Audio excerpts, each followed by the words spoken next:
Rachel, and welcome everybody. Thanks for being here on a Friday afternoon. Um, it's going to be a kind of whistle-stop tour of some of the contemporary work, as Rachel said, but also hopefully a bit of a glimpse behind the scenes to some of the processes that led to the final exhibition, and also to the questions we were asking ourselves as we worked on it, and the concepts or ideas that we had in mind. Um, the idea of trembling being one of the key ones, and I'll speak a little bit about that. And it's very important to acknowledge at the start that this was not a sole or even a kind of double act venture on behalf of the Hunterian only. Although Andy Mills, who spoke last week about the African art, was a co-curator on it, it was really crucial for Andy and myself that we were working throughout this process with Manthia Diawara and Terri Geis as our collaborators. And Manthia and Terri brought a kind of wealth of knowledge, experience, and often really kind of far-reaching thinking to the project. So everything that we have developed, we've done in partnership with Manthia and Terri, and that includes the object selection, the interpretation, the design, everything about the show, really. And it's been an incredible privilege to work with them. That involved looking at collection objects relatively early on in the process in Glasgow, thinking about what parts of the African collection, and indeed of the Hunterian collection more widely, might be relevant for the show we wanted to make. And it also involved quite early on taking a range of ideas and concepts from Manthia's late friend, the Martinique-born philosopher and poet Éduoard Glissant, and thinking about how we could apply them to the Hunterian collection. So that was the kind of challenge throughout, was to bring Manthia and Terri's thinking as our co-curators, the material reality of the Hunterian collection, what it holds, including African art and craft and ritual objects and costumes. And then it's much wider holdings, and thinking about them through this very particular lens and set of tools that come to us from Éduoard Glissant. We're by no means the first people to think about Glissant as a kind of toolkit or toolbox of concepts. Very notably, Hans Ulrich Obrist, in a number of exhibitions, has drawn on those, and in his own personal relationship with Glissant, which was very profound. And so we were thinking throughout, how do we bring the way this poet philosopher thought about the world, which was completely shaped by his own experience of being from the Caribbean, that is, from a diasporic community out with Africa, but with links back to Africa. How did he think about worldliness, the connections that are made in the world? How did he think about geographical and political relationships between the Caribbean, Africa, and Europe, and so on? A lot was going on and thinking about all of that. And one of the key ideas that we've kind of held on to, well, I'll mention it a little bit when we look at the design of the show, is this idea of the archipelago, of separate small nations or communities like the Caribbean, being in relation to each other, even though they might not all political structures, the same ethnic backgrounds and heritages, and so on. So Glissant, one of the reasons he's a very interesting thinker is he thinks above all about the world from his own Caribbean perspective. And in contrast to what he calls the kind of continental thought, the kind of thought that has organized museum collections like the Hunterian, which made kind of universal claims of relevance and rationality and so on, and forced other cultures into its frame. We were very aware that the main kind of category, Andy spoke about it last week, by which we've organized and classified African art in our collection is that of ethnography. That is, it was seen as kind of culturally other and belonging to a kind of form of knowledge of other cultures that is inherently Western. In contrast, Glissant thinks about the world through his idea of mondialité, a kind of worldliness that, as Obrist and his collaborator Assad Raza write in their book, mondialité is a form of worldwide exchange that recognizes and preserves diversity and creolization, mixture, and encounter in it. So these ideas were very much in mind. And I'm going to say a bit more about at the end of the talk about the contrast between this way of thinking and the idea of a kind of Afrocentric return to Africa that has also been an important current in thought about diasporic communities. Anyway, So not only does Glissant give us a set of amazing conceptual tools for thinking about the world, he thought very clearly about, and specifically about, what museums might do within these questions of how the world is represented, how its complexity and diversity is represented. This is from a book that collects conversations between Glissant and Hans-Ulrich Obrist that was published in 2022, a set of excerpts from a bit of the conversation that touches on museums. And this created a real challenge for us in thinking about what Glissant hoped for from a kind of new museum. He hoped, in fact, to create such a museum in Martinique, a kind of museum of the Americas, of Latin America, North America, that would be in the Caribbean, that would be inherently kind of worldly and multicultural. He describes it in the following terms: the contemporary museum, the new museum that corresponds to and reflects our times, is no longer a museum of representation, classification, orientation, explication of beauty. It is a museum of chance, guesswork, discovery, exploration of unpredictable beauty. And he goes on to say at the end there of this selection of quotes that he imagines a museum as an archipelago of interdependent works, the opposite of a monument, a space that's not spread out but widespread. So thinking about how we would take the Hunterian collection and arrange it in a Glissantian kind of way, we were using this idea of the archipelago of interdependent works a lot. That's where contemporary art probably comes into the picture of a show that started out being about contemporary art. So as we looked at collection objects with Andy, Manthia, and Terri in the store, you could notice just about in the background there were things like Goya prints, things that are not African but might have had a kind of resonance or rapport with some of the objects we were looking at. Manthia and Terri have been writing about how a lot of contemporary Black American artists had been inspired by Goya. In the end, there's no Goya in the show, but from the beginning, we were thinking about this idea of interdependent works and how they could be mixed together, and talking about these ideas from Éduoard Glissant as we looked at the objects. And one of the things that's reflected in the way the show came out was exactly this experience that we all had as curators of kind of privileged access to objects that are coming out of storage boxes, out of their wrapping, out of their invisibility in our store. They're, for reasons of collections management and to preserve them, but nonetheless rendering them kind of invisible to visitors or viewers. We were having this experience of unpacking them, handling them and how they could relate to other objects over and over again. And we've tried to kind of reconstruct that in some ways within the exhibition. So one, we represent their existence in the store as ethnographically classified objects contained in storage boxes.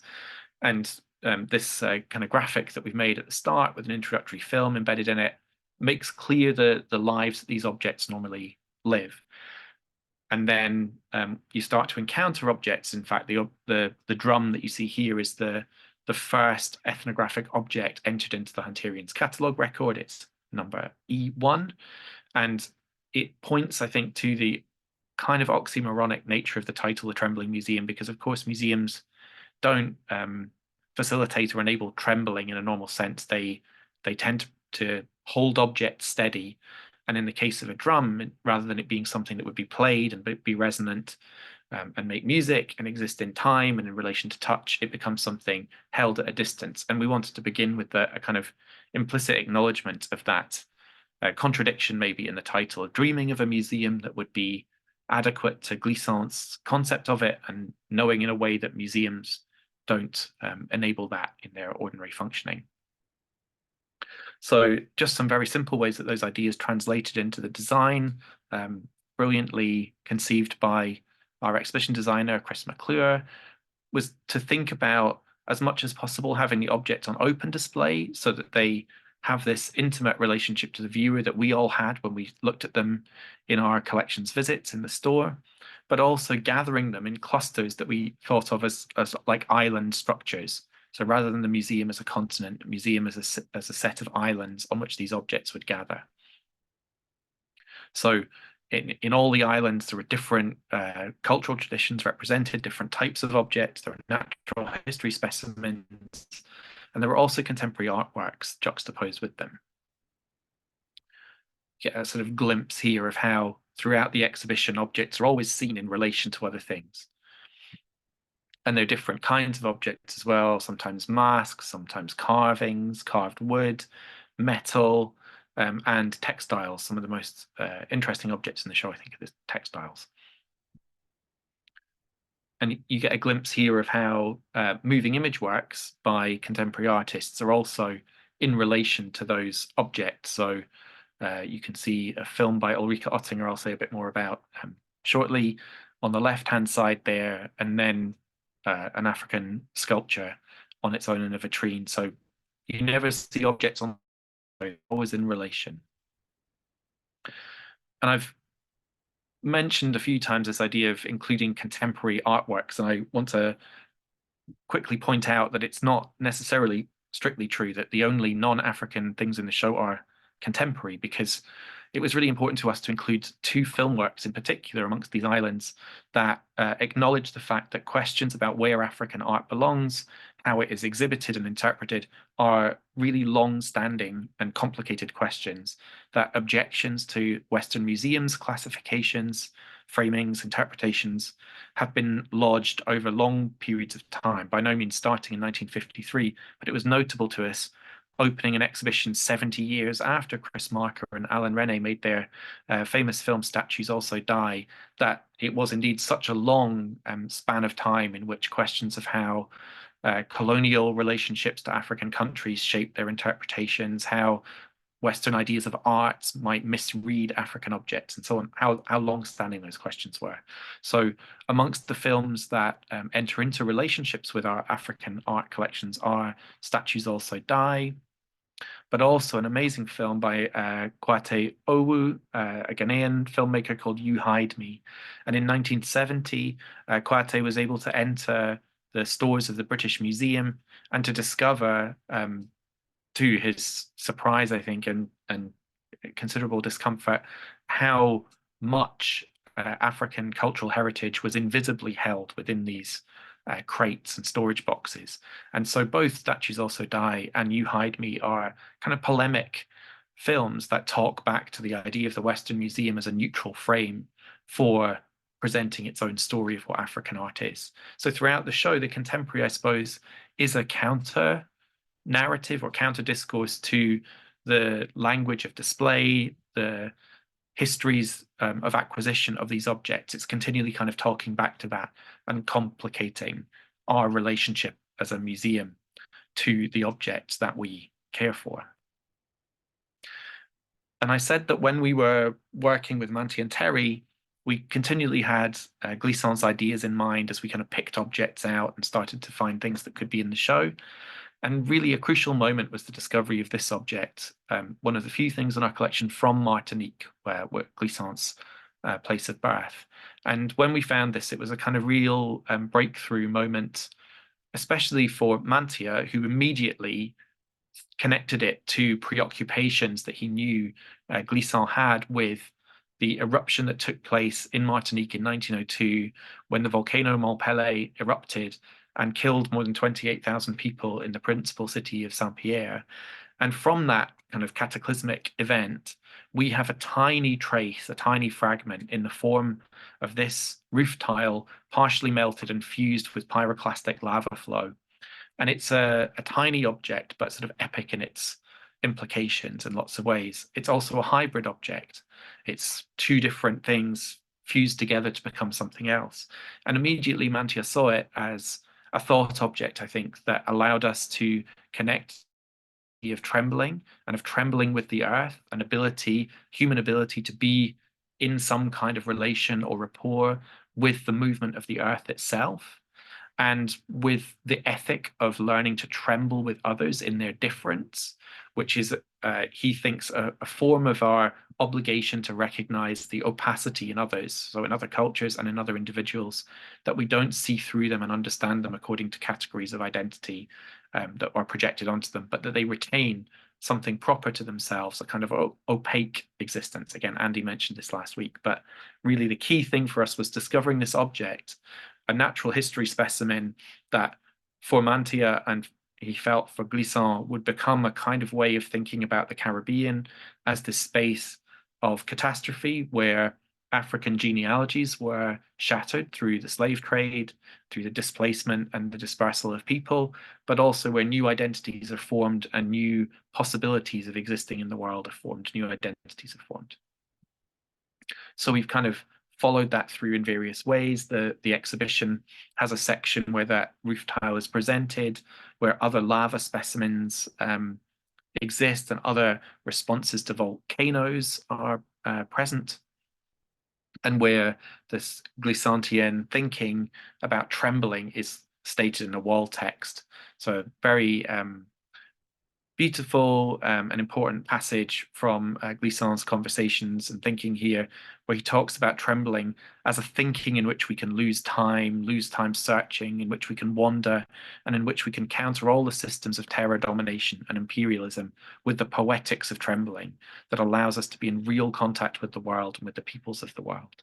So that was the kind of aspiration in gathering objects from different places, from Africa, from diasporic contemporary art practices, from natural history and from elsewhere, was to kind of echo this trembling thinking.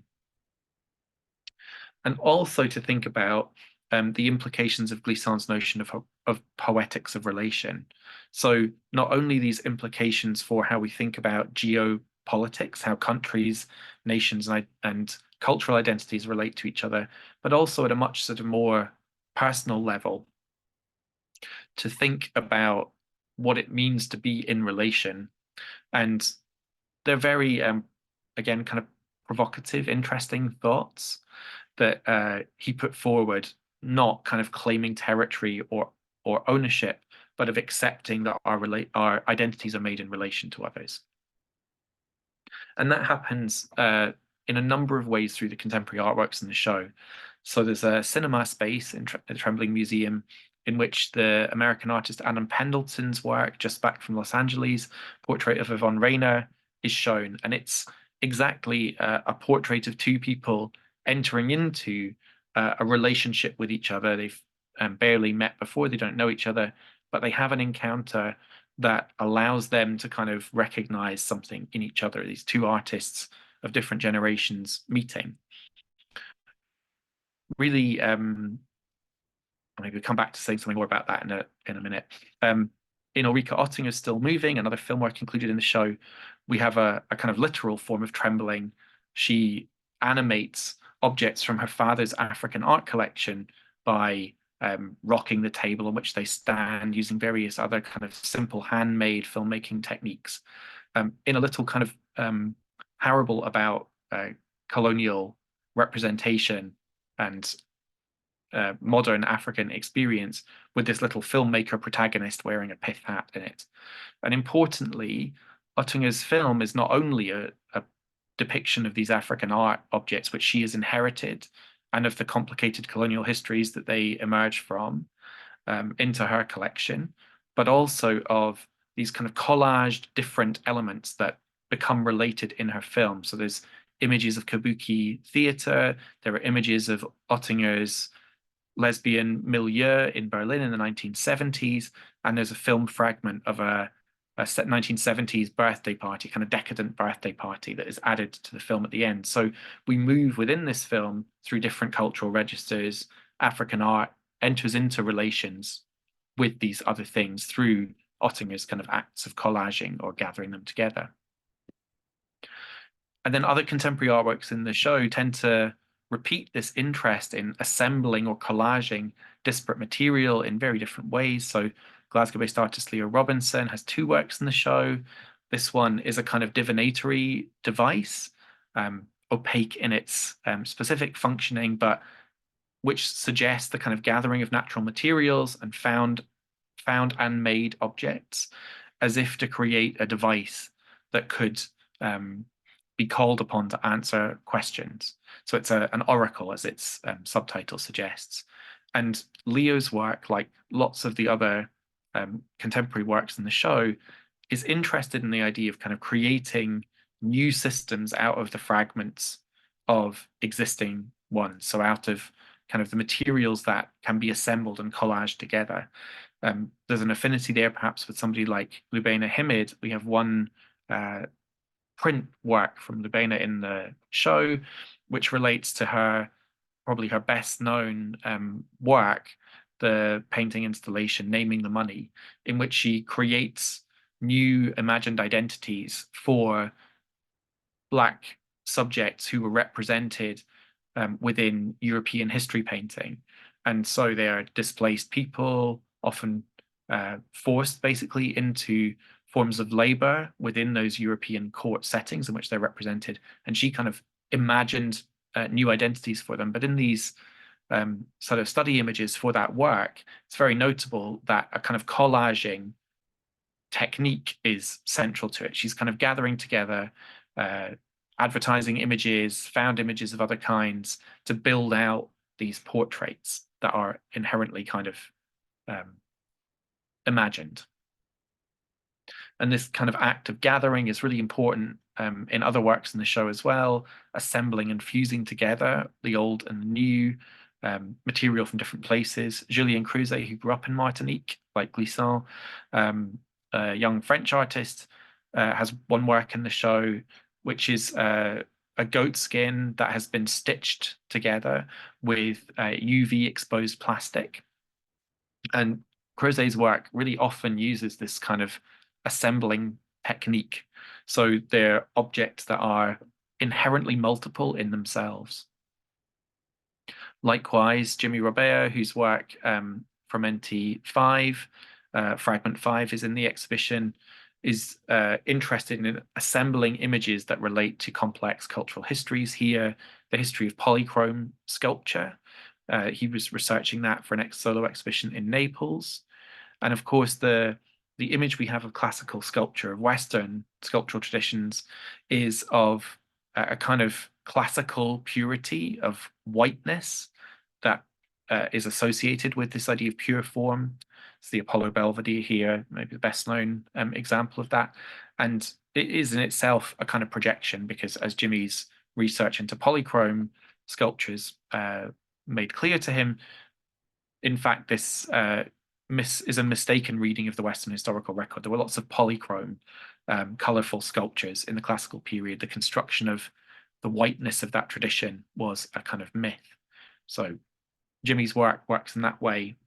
And even in the encounter between Adam Pendleton and Yvonne Rainer, there's a kind of collage element at work too, because the core device in the film that mediates their encounter is a script which Adam brought together from various found sources, texts by Malcolm X and Stokely Carmichael, letters written by a friend of Yvonne Rainer to her, and also testimony from the Black Lives Matter movement that Rainer then reads. And these juxtapositions, as she goes from these different cultural registers through the collage script, produce a very kind of visible and palpable emotional reaction in her. She tries to kind of hold them all together at once.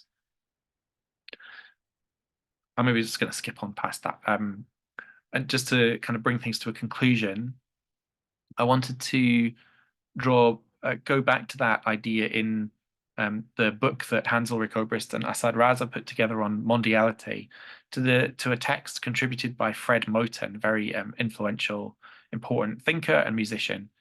And in this text, Moten talks about the importance of reading Glissant, thinking about Glissant collectively. And he talks about how his students and sometimes other musicians help him understand what's going on in these texts, what he can do with them.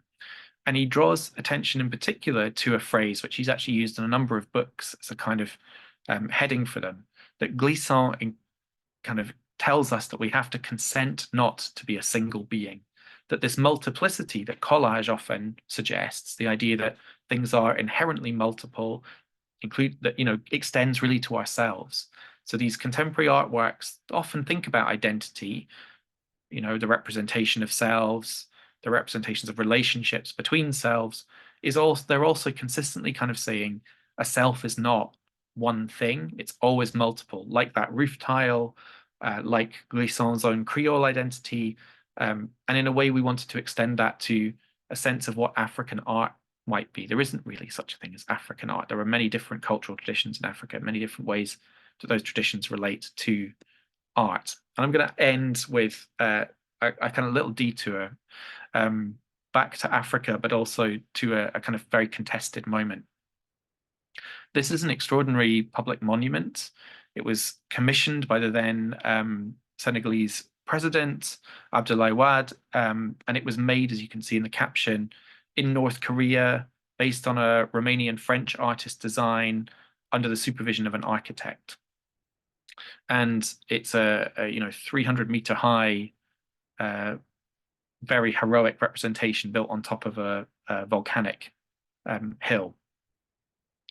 And in his amazing book, recent publication, the Nigerian writer Wole Soyinka talks about that monument. And he talks about a moment in which, after an earthquake in Haiti in 2010, Abdoulaye Wade made an invitation to Haitians to return to Africa, to come back. And he turns to the fact that this claim, this invitation that the Haitians could return home to the west of Africa, was made, in fact, on the steps of this monument. And this is what Soyinka says about the African Renaissance monument. It is indeed a mammoth structure, the last word in monumentalism. Also remarkable is the fact that not one single aspect of its sculptural figuration bears the slightest resemblance to anything African, certainly not in concept, style, form, not even gesture. Aesthetic responses admittedly are mostly subjective, but even subjectivity involves a baggage of prior encounters or immersion in tradition that induces instant comparison.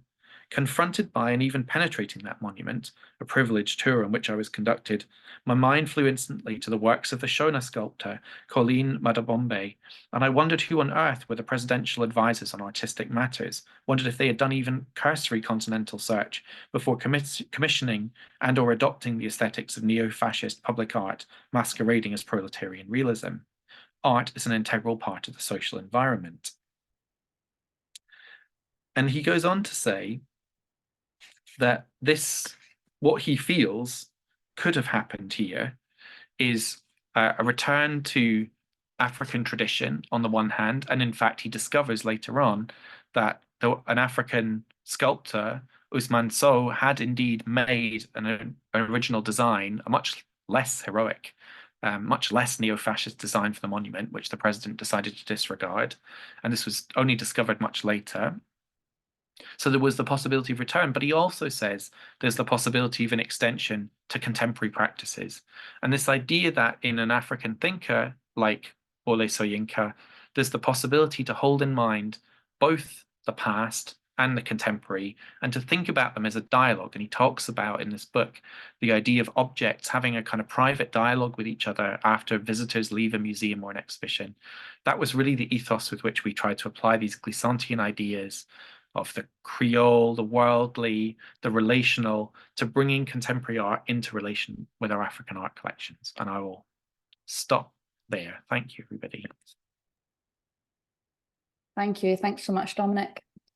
If anyone has any questions for Dominic, you are very welcome to actually just take yourself off mute, or you're very welcome to post in the chat. Comments as well are of course welcome.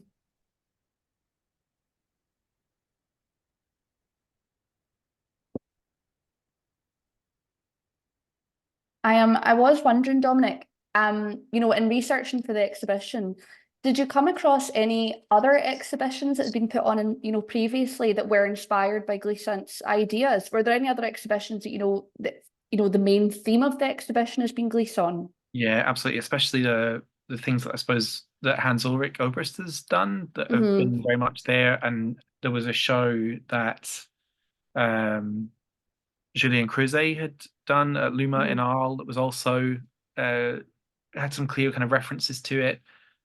Yeah, I mean, I think he's been very influential for artists, and his work has disseminated widely in the last 20 plus years.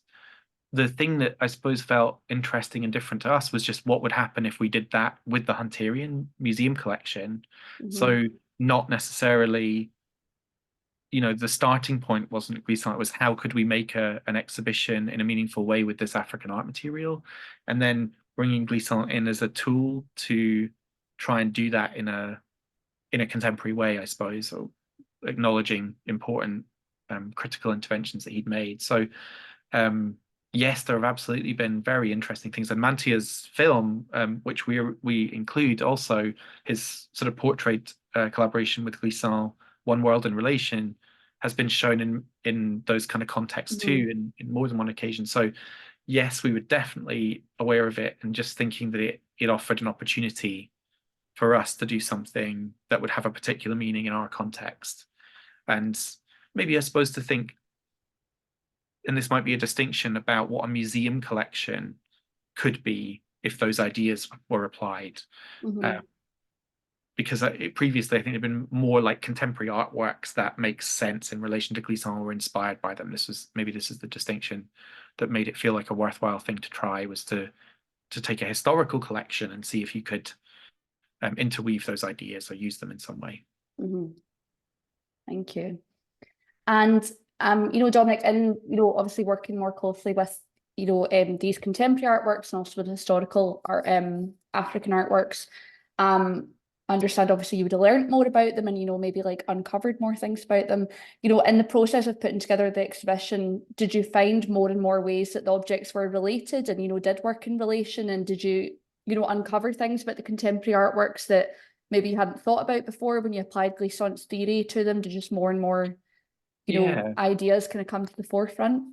Yeah, I think so. One thing would be to say that, you know, there would be so many other ways of creating those relations. Like, this is one kind of negotiated version of it, and you could probably do something that took that a lot further. And we had, I think you could probably tell, for anyone who was at Andy's talk last week or checks it out online, you know, it was also very important to try and respect those objects to the best of our ability in terms of what they meant to the people who made them, the cultures within which they have particular significance, and so on, and to not just treat them as kind of play objects that we could, you know, do anything with.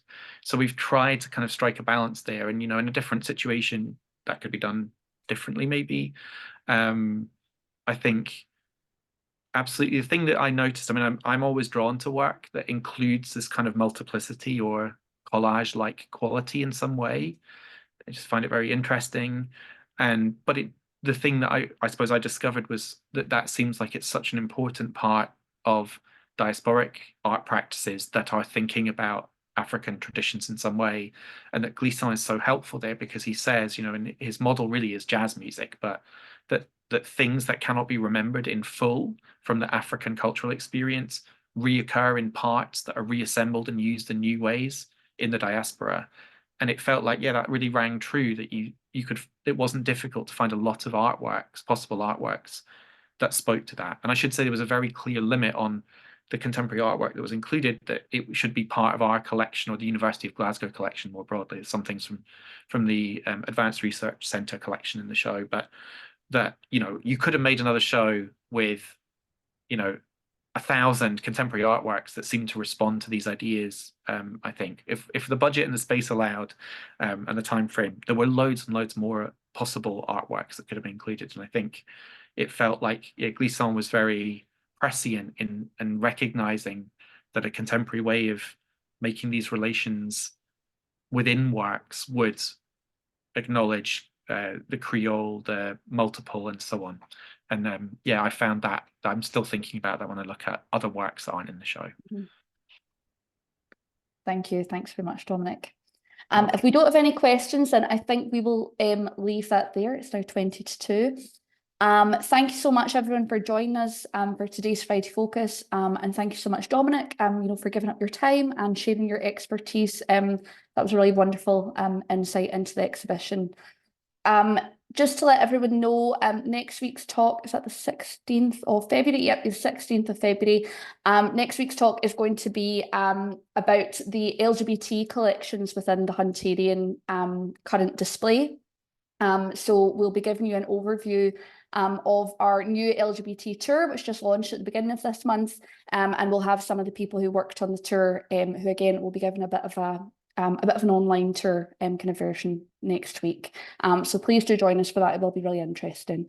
And thank you, everyone, again. Thank you, Dominic, and have a lovely weekend, everyone. Thanks, Rachel. Bye, everyone. Thanks, Dominic. Bye.